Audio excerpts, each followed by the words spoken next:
ancient history fans, and welcome to Ancient History Bites with Eric. I'm your host, Eric, and this is episode 2 of my video series on ancient history. So our topics for today are the unification of ancient Egypt and its early state formation, and then the rise of cities in ancient Mesopotamia. So we'll cover roughly the years 3500 BC to 2600 BC. So this is a little bit longer of a period than we'll usually cover, but we just don't know quite as much about this period in history because it's so early. So just a note that throughout the video series, we'll use the timeline of ancient Egyptian history as our reference point because it's a very well-established timeline that's widely agreed upon, and it's also helpfully broken down into a lot of different periods. So this will help us orient ourselves. So we'll use this timeline as our foundation and discuss what was happening in different areas relative to what was happening in ancient Egypt. So in this video, we'll be discussing what's called the pre-dynastic and early dynastic periods in ancient Egyptian history. So this is the unlabeled portion of this timeline I'm showing here. I've circled it in red. So starting around 3000 BC. Okay, so let's start with ancient Egypt. So Egypt's history as a nation state begins with its unification in around 3000 BC. But first, we're actually going to backtrack just a little bit to talk a little bit about how this came about. So early in its history, long before unification, probably 5000 BC or even earlier, many Egyptians were semi-nomadic herders. So they would take their cattle and follow the green pastures as the seasons changed. So back in this day, Egypt was much wetter than it is now. It wasn't a complete desert. In the summer, there would be rains and, things would grow and it would be green. So being a herder was a very viable livelihood back in the day. But eventually, Egypt's climate dried out slowly. And so this kind of forced people into the Nile Valley because this was the only year-long source of water. So a lot of people kind of left their herder lifestyles and eventually became farmers. But the imagery of this herding civilization was passed down from generation to generation, and the Egyptians never really forgot about it. And so it featured quite prominently throughout ancient Egyptian history. And so cattle held a very special place in religion and in symbols of pharaonic authority. And we'll see this more later when we talk about specific artifacts. But so just keep that in mind, this herding tradition of the Egyptians. So as the climate dried, larger and larger groups of people moved to the Nile Valley and Delta, and slowly but surely, a bunch of little kingdoms or fiefdoms formed all along the Nile River. And so we won't go into a ton of detail here, but basically, long story short, these kingdoms, were vying for power, for more land, and eventually, one of these kingdoms became powerful enough that it was able to dominate all the others. And originally, this was thought to be Upper Egypt dominating Lower Egypt, because that's kind of how it's often portrayed. But now we think it was more a case of one of these little kingdoms in the center of Egypt, which I'm showing in a map here. You'll see different traces of each kingdom. So one of these kingdoms in the center, probably the Jani, actually expanded their reach both northwards and southwards and came to dominate all of Egypt.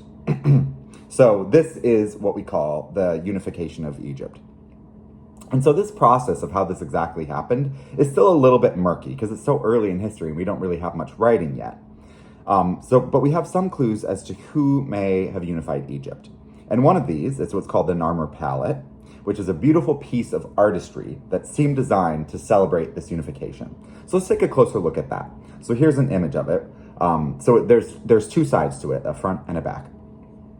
And so the palette has two scenes, one on each side. The front represents Upper Egypt and the back represents Lower Egypt. So when you look at this, even just a quick glance, it becomes apparent that however unification happened and whoever did it, it was accomplished by very violent means. We see a lot of violent scenes on this. So on the front side, which I'm showing here, we see a man, very large compared to everyone else in the picture. And he's holding up a mace to smite his enemy, who he's holding by the hair. This man, who's doing the smiting, wears the crown of Upper Egypt. So he's very clearly a king. And the hieroglyphs on the top register, which I've circled here, identify him as a Narmer. So his name was Narmer, Narmer.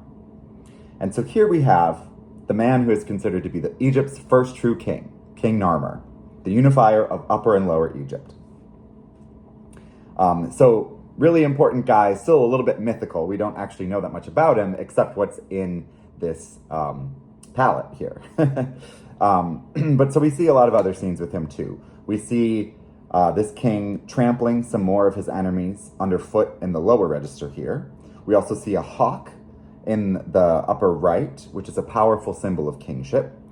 And we see this hawk grasping a captive by his nose. But the gory imagery doesn't even stop there. If we flip to the other side, the palette, we see images that are meant to resemble Lower Egypt. So we have the king again in the upper register, circled here, this time in the crown of Lower Egypt. And he seems to be leading a victory processional. So we see the standards being carried there in front of him. And then we see rows and rows of bound, decapitated bodies with their heads between their legs. So all in all, a very violent picture of the unification of ancient Egypt. There was really no question that this was done through military means.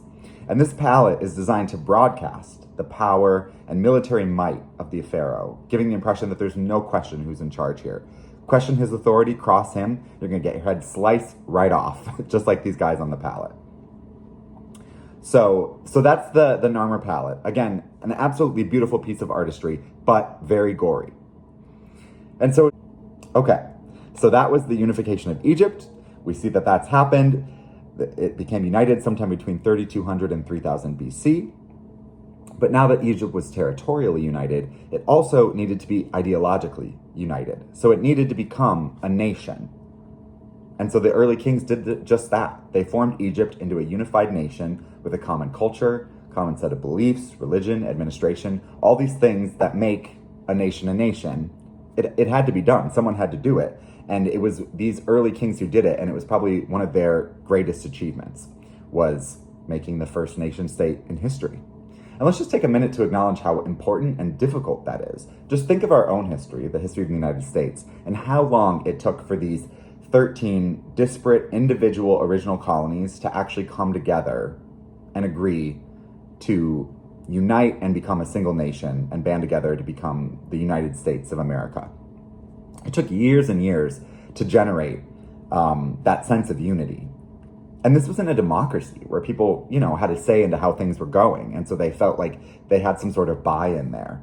Ancient Egyptian was a totally different story. It was basically a totalitarian regime where everything was done for the king or on his behalf. And the population lived to serve the pharaoh, at least in his eyes. And that's how he acted. He treated people as expendable as his, I don't want to say slaves, but, as people who did his bidding. And so that requires quite a lot of authority to make people behave that way and do that. And so there's a couple of different ways, to do this, that a king could have these people submit to him and be subservient and obey. And of course, one is violence, coerciveness, and repression. And we saw that earlier. And the ancient Egyptians were no stranger to this, of course. The country was united in a very violent way. But coercive methods are not very efficient. They're very costly because it takes a lot of money to, march the army around everywhere and beat people up and smash their heads in all the time. No king wants to be doing this all the time. It's just too much time and it's too much effort. So in steps ideology, which is a much cheaper way to get people to obey or to control a population. You just have to get them to believe in something. And that's kind of what a nation is, it's believing in something. And the ancient Egyptian kings were masters of this. One of the main ways they created the sense of nationhood early in history was by creating a very robust ideology of kingship, of themselves, that was full of ritual and symbolism and pomp and circumstance, all these things that really just portray this aura of authority and greatness that people can believe in. And so ancient Egypt had some of the most intricate and all-pervasive conceptualizations of what it was to be a king, or what kingship was. It permeated all aspects of life, and the king was really, truly at the center of everything in ancient Egypt. Religion, government, rule of law, all these things. At least that's what they wanted to portray. And so let's go with a few examples of how they did this. So first, we have symbols of power. So these are important focal points for kingly authority. And we've had these all throughout history. Basically, every monarchy has some symbols of power. crowns, scepters, jewels, all these things. And we don't have them as much anymore, but we still do. And probably the best example I have is if you think of the eagle. So I don't know about you, but I always get like a pang of nationalistic pride when I see an eagle. And I see it like looking out over the main office of my agency, because I work for a federal agency. And it really does give this sense of officialness and importance. And it gives me a lot of pride in my work. Like this eagle's, watching over what I'm doing. So we have that symbol of national pride. But Egyptians had a lot more, and they were basically all associated with the king. So many of them you've probably seen, and we'll go over a couple of examples. So first, let's talk about the crook and flail, shown here in the tomb of Tutankhamun. So these symbols harken way back to the herding origins of Egyptians, as these are two implements used in animal husbandry. The flail for goading animals, so you hit them, so they move forward, and then the crook for restraining them, to bring them back to you. So these symbolize the pharaoh's role of guiding, but also restraining his people, both through peaceful and more violent means. And these appear very early in Egyptian history. And they're such an important symbol, in fact, that the crook, pronounced Heka, actually becomes the word for power in ancient Egyptian, and that's how you write it in hieroglyphs. So that's one important symbol of kingship that lasts basically throughout its history. We also have the double crown of Upper and Lower Egypt, pictured here. And this, of course, symbolizes the pharaoh's control over all of Egypt, not just one region, but the whole thing. And another thing that is absolutely full of symbolism is the hawk. So we see this appearing all the time in images of the pharaoh, and it represents a lot of different things. But most chiefly, it represents the pharaoh's connection with the hawk god Horus. So Horus was the godly king of Egypt, son of Osiris, who was king of the underworld. The pharaoh is considered to be his living manifestation. And so a lot of his legitimacy comes from the fact that he is the living manifestation of Horus. And so the pharaoh is essential for keeping this balance between the world and all these different chaotic forces in it. So if you're against the pharaoh, you're against the gods, and you're against order. And so we see this a lot in a lot of different images. So there's tons of other royal symbols as well, but we'll leave it at there just to give a couple of examples. So beyond these symbols, we also have, of course, the reinforcement of pharaonic authority through religion. If you've watched any of my other videos, you know how important the pharaoh was in ancient Egyptian religion, and there was a ton of mythology around him, chiefly with the god Horus. But beyond that, the kings also organized religious festivals, which were a chance to celebrate and show off their power. So these highly choreographed and pageant-like events were excellent opportunities for the kings to ingratiate themselves to the public by putting on amazing displays, offering food and banquets, beer, and just generally letting people have a good time. And so this, brought a lot of goodwill between the pharaoh and his people, but also showed off his authority and his connection with the religion. And so the pharaohs really spent lavishly on these festivals, recognizing how important they were for promoting their own authority.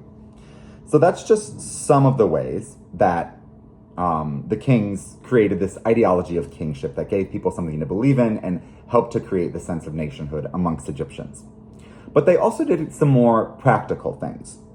So for example, King Den, who ruled around 2850 BC, so he was a king from the first dynasty, he reorganized the Egyptian territory into 42 separate geographic units called nomes, which is similar to a county or state. So each of these little geographic areas was ruled by a nomarch, which is like a governor. And basically this reorganization had the effect of splitting up whatever old tribal allegiances and power structures there were and tying people to new geographic units. So this is really quite a genius idea at the time, because it really reoriented people into a more centralized way of thinking about government. It was centralized and hierarchical. They had their governor, and then the governor was in the king's entourage. So it was a really genius idea and very important for reestablishing allegiances within the country. And this was done actually a number of other times in history. We'll talk about it in the context of Greece, where Cleisthenes, later in history, did this as Greece was a budding democracy to kind of break up some of these family allegiances that people had and make them into a more cohesive unit. So unfortunately, this would eventually backfire, this idea of breaking things up, because the nomarchs became more and more powerful and actually started to kind of rebel. But in this early period in history, it did serve to remake the political geography of Egypt and make people a lot more loyal to the pharaoh and the crown. So at this time, the ancient Egyptians were well on their way to having a very strong and functional nation state. And of course, another key step in this process was creating a national administration. So in a nation of this size, or a nation of really any size beyond just a little village, there needed to be an efficient way of doing what states do: organizing construction projects, administering justice, and of course, collecting taxes. So the ancient Egyptians also really excelled in this area too. They were truly a nation of bureaucrats at heart. They loved to keep track of things: the height of the Nile flood, grain production, offerings given to the gods, offerings given to the pharaoh, presents given to the pharaoh, numbers. They just loved their numbers, and they loved to write them down and keep track of them.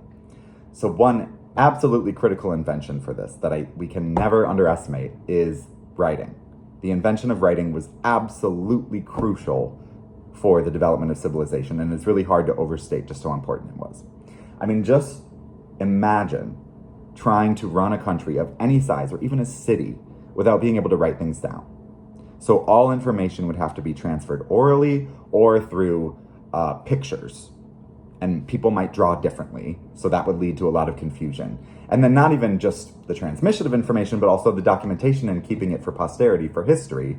It would be really hard to establish a contract of, say, a transfer of land from one person to another, a purchase, without somehow writing that down and having it for posterity so that you could look back and say, okay, yes, this is my land.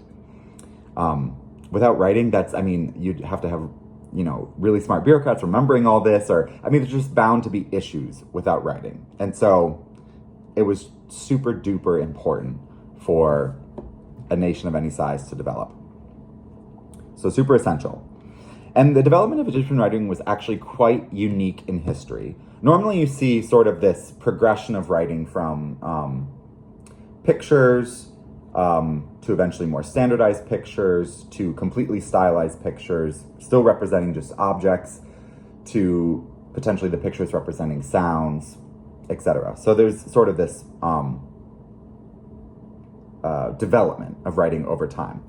In ancient Egypt, it's a little bit different. It seems like the system just came about all at once. Basically, from most of the first instances we have of Egyptian writing, it has all of the facets and characteristics that it will have later in time. Of course, some of the symbols changed and things did change, but the concept of writing and how it worked in ancient Egyptian was pretty much there since the beginning.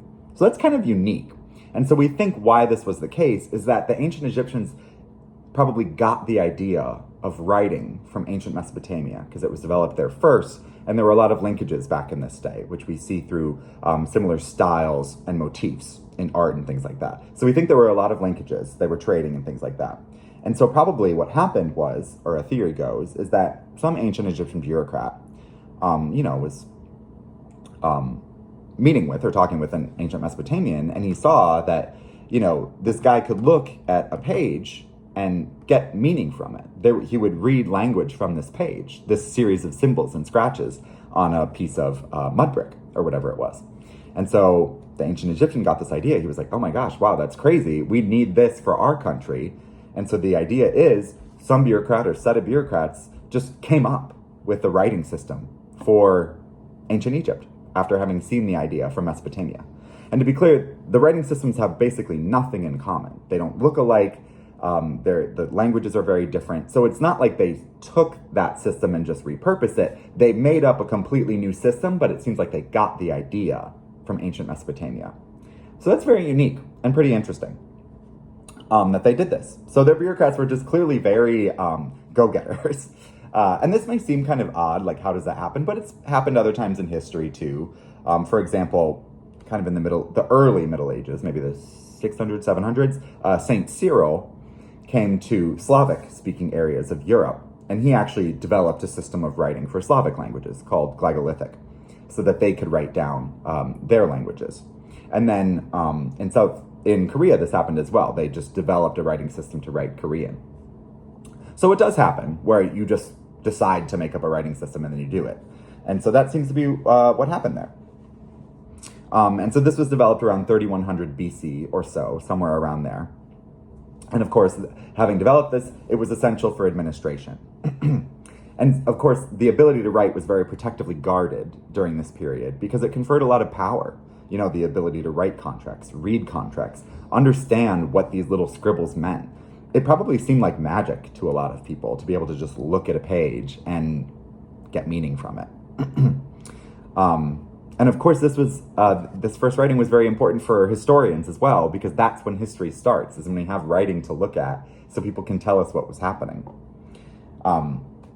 So super important, major breakthrough, and we'll actually talk about it more in the context of ancient Mesopotamia, but Egypt developed it as well.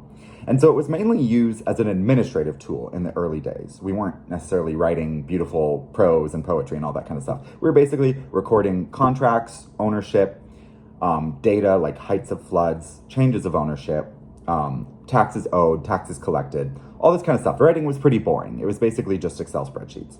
Not a lot of fast-paced thriller novels.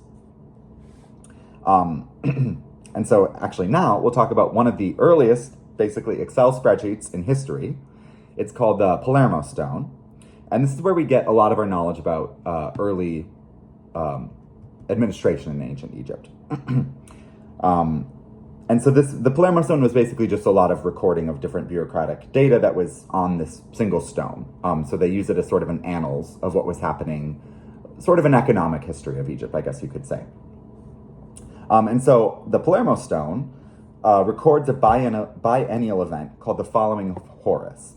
And this was basically the pharaoh's biennial tour of his lands, where he would generally just check up on things, collect taxes, adjudicate disputes, all these sorts of things, basically running the country. It was just sort of like a moving palace, if you will, just to check up and make sure everything was going to plan. And so you can tell from this that ruling was a much more in-person affair back in the days. So even though they had developed writing, not a lot of people could write, and it was still kind of a pain to send all these, mud brick letters and papyrus and all that kind of stuff. So it really did make sense for the pharaoh to sort of be more visibly and physically involved in the ruling of his kingdom. So that's part of the goal of what this was, is so that he was just very visible to the people as well. And so the king made his regular rounds. So eventually, this following of Horus even came to include a census of all the productive potential in the country. So they would measure fields to estimate grain production, they'd count sheep, they'd count cows, they'd count production facilities, all this kinds of stuff, just a general economic census, just to get a really good idea of how much they could expect would be produced, so they could know how much to tax. And so in the same vein, each year, they would measure the height of the Nile flood and record that. And then they would set the taxes based on this, because they would know, given if the Nile flood's 3 feet this year, we know we're going to get X amount of grain from the people. And so we're going to tax them X times some percentage. And so they knew which heights correlated with which levels of production. And so farmers had to cough up whatever that amount was that they had predetermined, but then they got to keep the rest. And so this was actually a great way of getting people to put in a lot of effort, because they knew how much they had to give, and anything they produced over and above that amount, they got to keep. So it was good for the people in the sense that they basically knew what they were what they had to supply.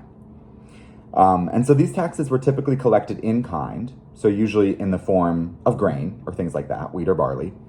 So a portion of this grain went to palace workshops, where it would be refined into other products and then sold back to the public at a profit. So a great profit-making scheme for the crown. So that was part of the production. And then the rest of the taxes would be put in a storage facility in case of emergencies. And so this is actually probably one of the main ways that people actually benefited from government early in the day. It was basically a sort of forced insurance policy that made people save some of their grain just in case of a disaster. And so in this way, it's a little bit like Social Security nowadays. Like, you're forced to give whatever it is, 7% of your paycheck to the government. They keep it for you, and then they give it back to you in retirement just to make sure that you've saved enough. So it's kind of like that. And this was one of the benefits of having a central authority, is that they did this for you.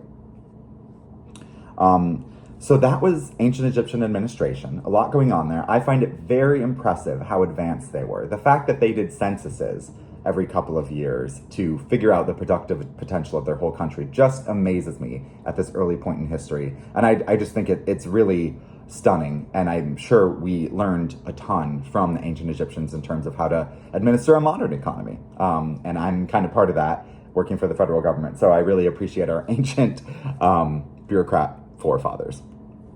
And so we have these early kings of the first 3 dynasties to thank for this, for creating royal symbols of power, unifying Egypt, giving it a sense of nationhood, and then setting up this administration. Okay, so that was ancient Egypt. So now we're going to move over and talk about ancient Mesopotamia.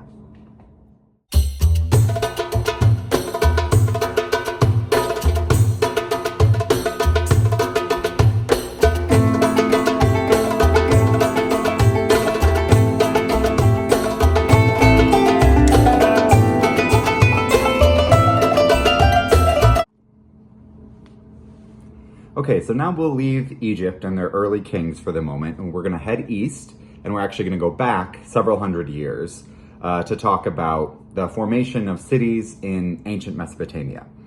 And as we mentioned earlier, unlike Egypt, ancient Mesopotamia was not very centralized. It was a bunch of different city-states that shared kind of a common culture, or sometimes a common language and things like that, but there was no central political authority there.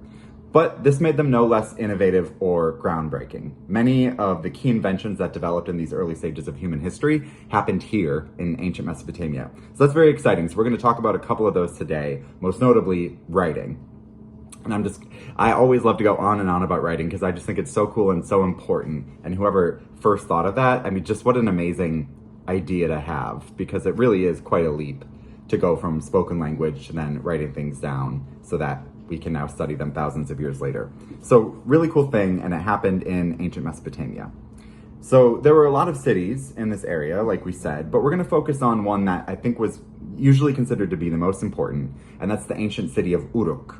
So here's a map where you can see that. So Uruk was located in southern Iraq, close to the Persian Gulf, and it was really in a landscape that was full of lush life. It was ringed by canals and fields. The fields were lined by date palms. There was water all over the place. You know, I'm sure you'd see waterfowl. You'd see agricultural workers doing their labor in the fields. So it was full of life and full of greenery and lushness. And this is despite the fact that there was desert not that far away. So kind of an interesting dichotomous landscape there.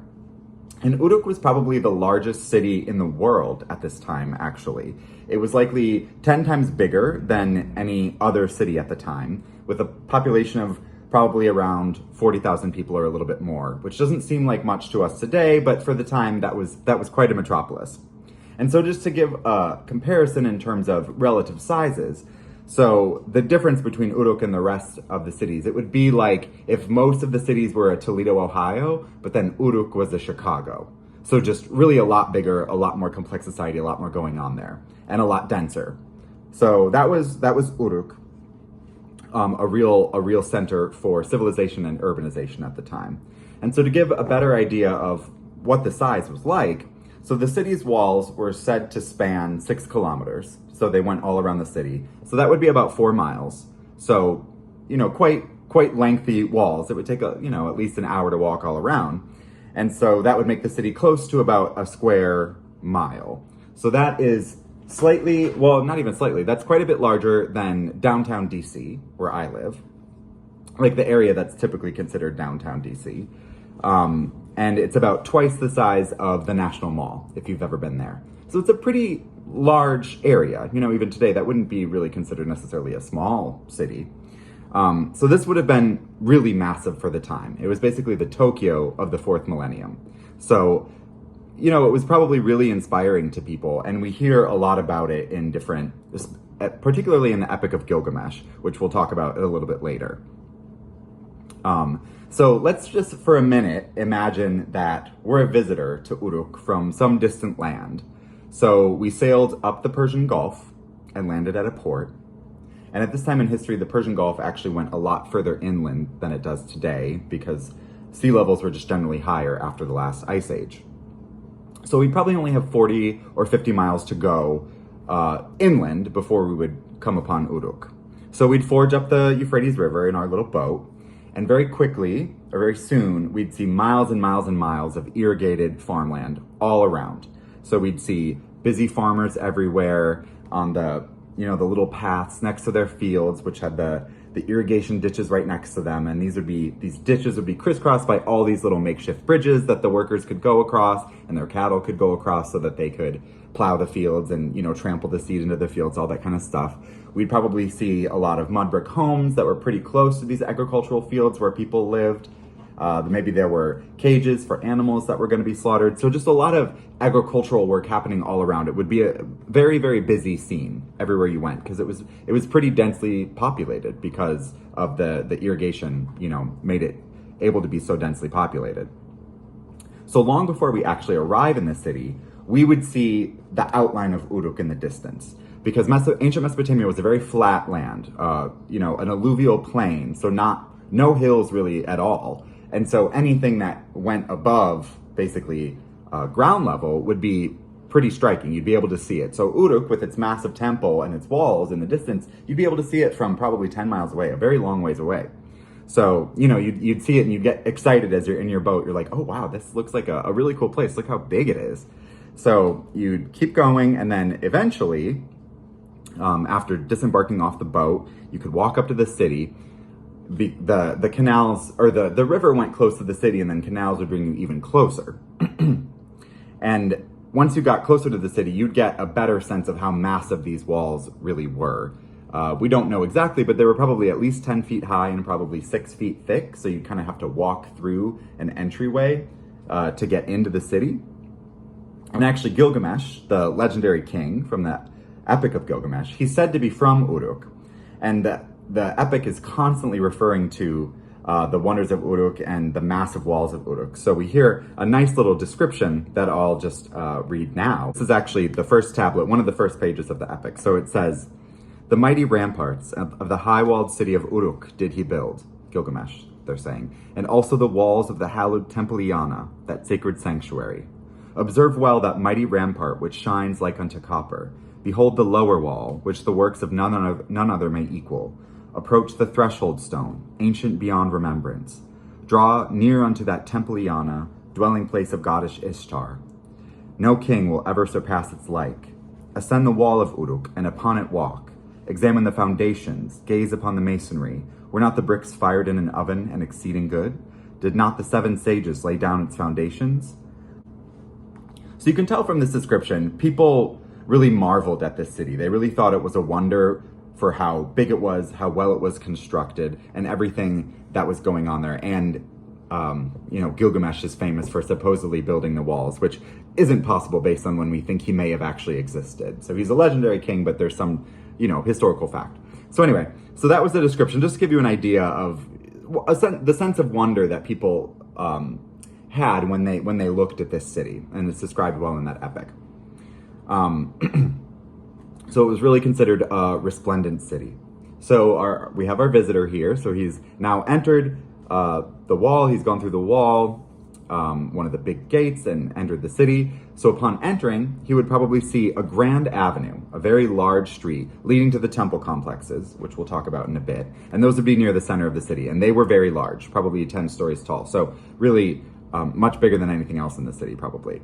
And there's probably a canal running along this avenue as well, bringing fresh water and providing transport. So there weren't just canals around Uruk, they also penetrated into the city to make it easier for river transport. So you could get goods right to the temples or right to wherever you needed to unload them. So this would have been very convenient for people and made travel into Uruk a lot easier.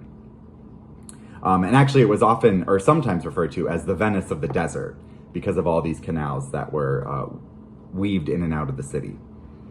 So our visitor would be seeing canals all over the place, and these would provide fresh water, and they would also probably help cool the city a little bit because they'd be bringing in this slightly cooler water.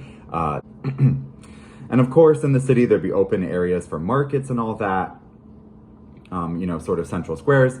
And then there would be rows and rows and rows of mud brick homes where people would live. And these would be stacked right next to each other, so there was no space in between. And the streets would be very narrow, so there'd be houses very close together, maybe just a couple of feet wide.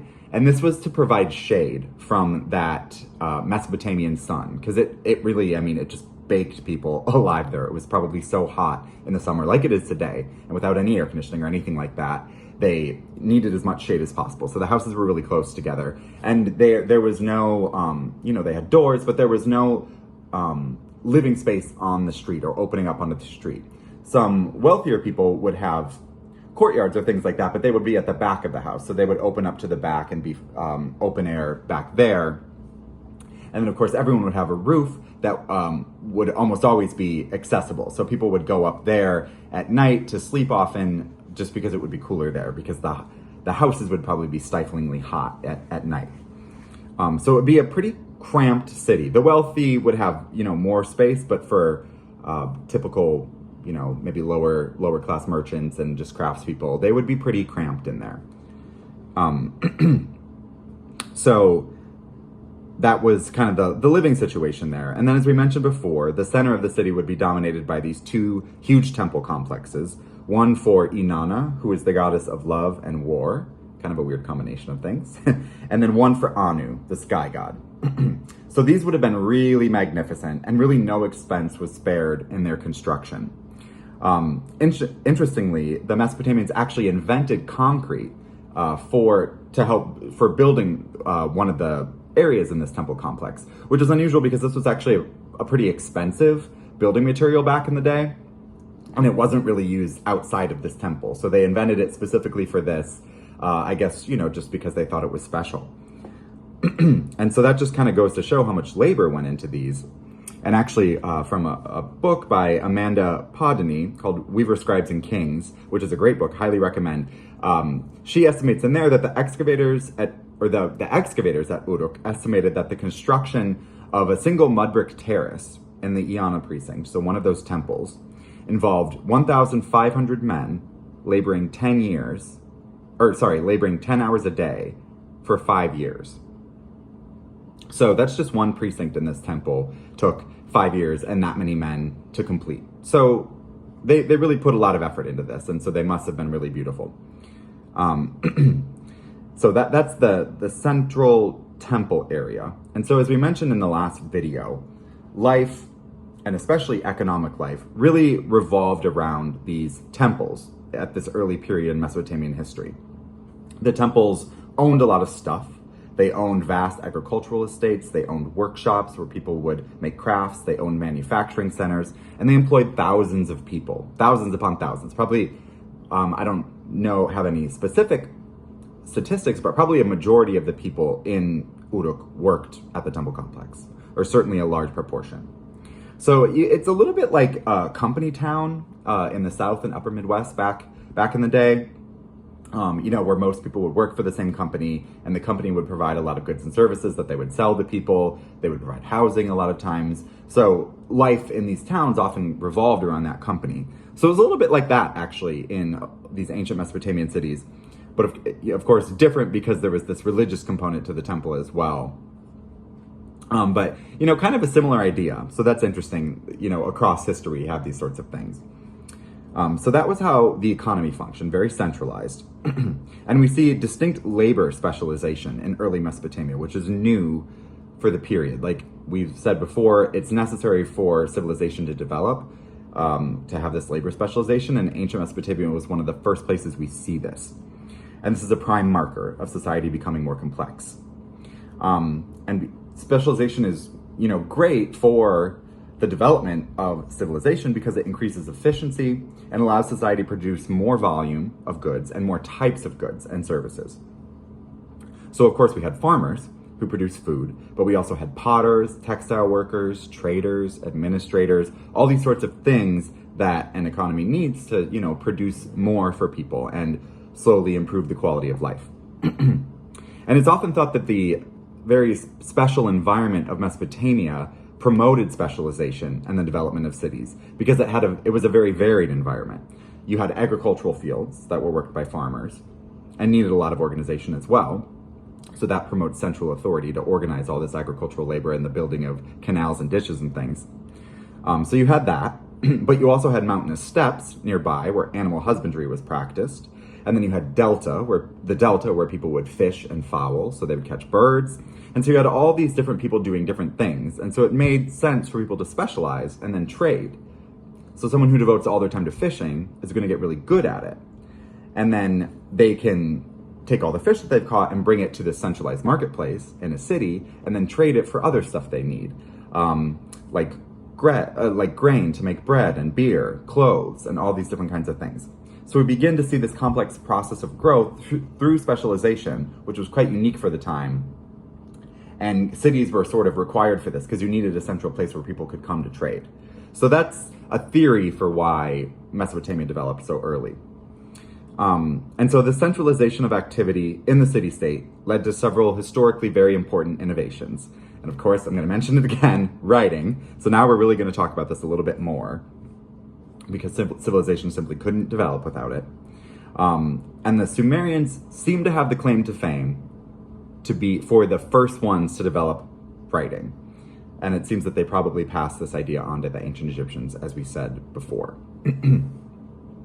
And it's really in Sumer where we see this whole evolution of writing from simple pictures to, true writing, sort of like we have today. And as we saw before, writing was invented basically to keep track of economic activity, trade and exchange and all that kind of stuff. So it was invented for the bureaucracy. It wasn't, a super fun thing to write epic poetry. It was mainly just a bureaucratic tool. And that's how it evolved. So there's a couple of different theories for how writing evolved, or different mechanisms. And one thought is, so before writing had been invented, people kept track of ownership and things like that through little tokens. So if you were trading, you would make little tokens representing the items that you wanted to trade. So you'd have a little token with a picture imprinted on it. That was that object that you wanted to, trade or whatever. And this, of course,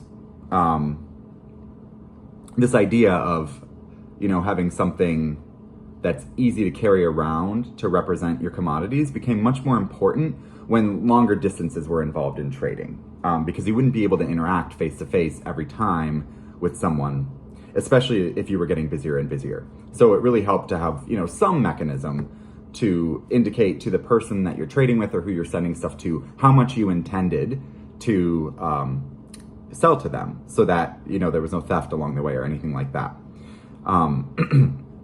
So for example, if you were selling a set of 10 textiles to someone in another city, you'd make 10 little tokens out of clay with a little impression of a bolt of cloth on it or something like that. You then put these inside a protective clay envelope or seal of some sort. And upon delivery, the recipient would break the clay envelope and count the tokens inside to make sure everything was accurate and accounted for. So there was no theft along the way, no missing orders, none of that bullshit. You were getting exactly what you ordered. And so here's just an image of one of these clay tokens that we have that was preserved for us. And so you see I said envelope, but it's more of like a round sphere. So a little bit of a pain to transport if you're transporting a bunch of different items and also these tokens. And so eventually, to make organizing things easier for everybody and for memory's sake, they would actually make little markings on the outside of that little envelope or clay ball to say what was inside.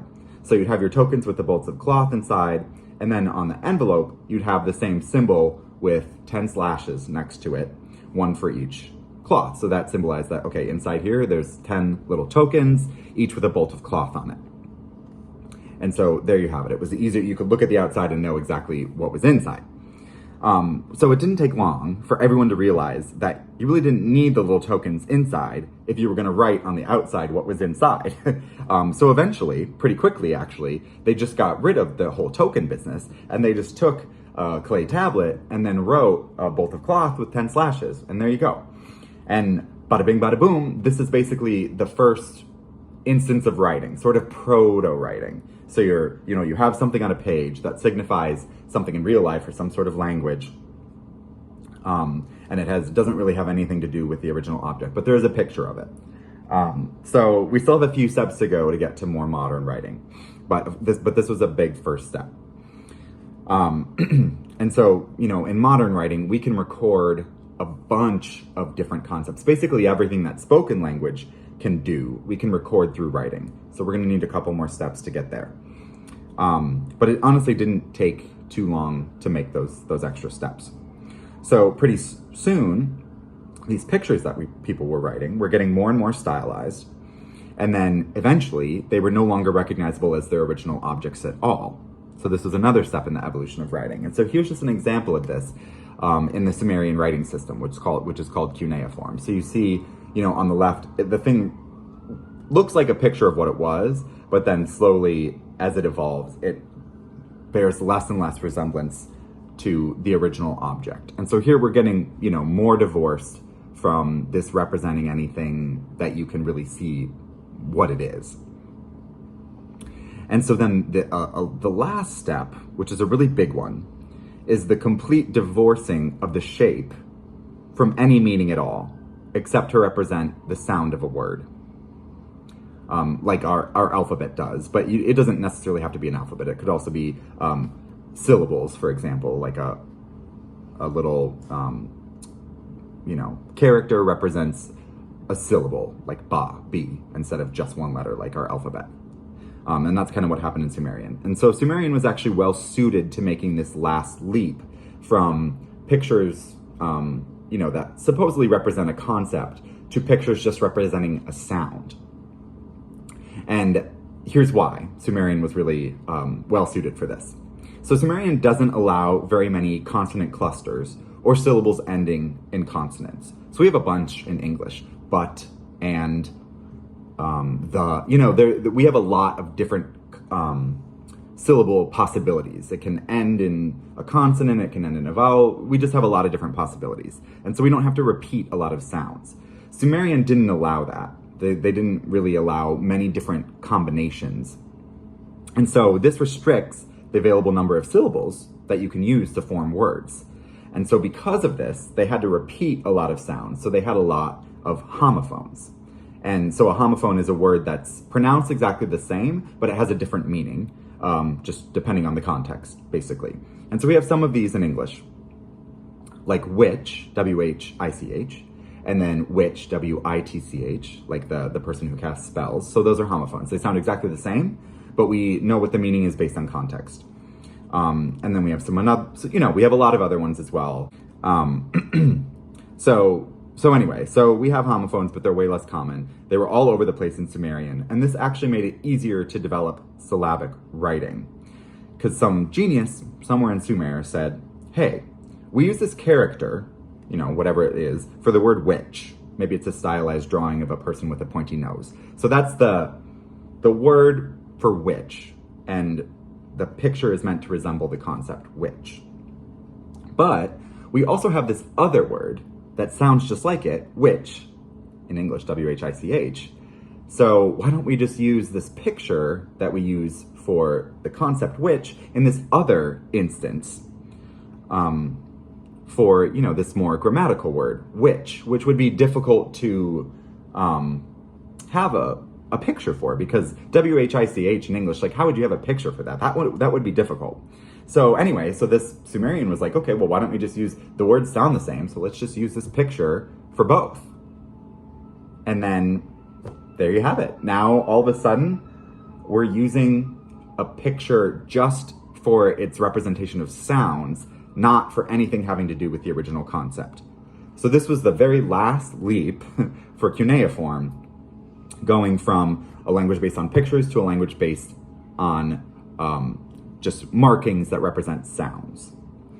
And so once people figured out that symbols could stand for sounds of a language, they were free to come up with completely new markings that had nothing to do with pictures and had nothing to do with concepts. They could just represent a sound, so they didn't have to look like anything. And so eventually this had the effect of dramatically reducing the number of symbols that you would need to record language, because there's only so many sounds. I mean, there's a ton of ideas that we have, but there's only so many sounds. So they were able to dramatically reduce the number of markings, which made it a lot easier for people to learn and just made it a more efficient system in general. You didn't have to learn so many different things and keep them all in your head. And so, that was great. This is how we invented a form of modern writing, and how they wrote Sumerian, which was, in a language called, or in an alphabet called cuneiform. It basically turned into a syllabary. So a writing system in which there's a symbol for each syllable.